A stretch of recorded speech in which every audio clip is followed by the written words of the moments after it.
Yayla xanım, pasient sual verir ki, ondan biyopsiya götürülməlidir. Amma qohumlar yazır ki, deyirlər ki, eləmə, şiş yayılacaq. Siz nə deyirsiniz bu fikrə? Bu əlbəttə ki, çox səhv bir fikirdir. Yəni ilk dəfə eşitməyib bunu. Hər dəfə pasientlər müayinəyə gələndə biz onlardan eşidirik bu fikri. Siz bunları deməklə, qohuma qonşuya qulaq asmaqla, əziz pasientlər, özünüzü, öz həyatınızı təhlükə altına qoyursunuz. Çünki ehtiyac varsa biyopsiya götürülməli, deməli götürülməlidir. Axı biz bilməliyik, histoloji müayinədə əgər orada hər hansı bir xoşa gəlməyən hüceyrə varsa, bu nədir?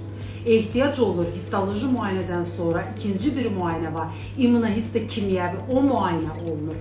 Ondan da bir cavab alırıq. Bəzən olur, üçüncü bir müayinə var, o müayinə olunur. Tip o qədər inkişaf edib ki, xüsusilə də onkologiya sahəsində.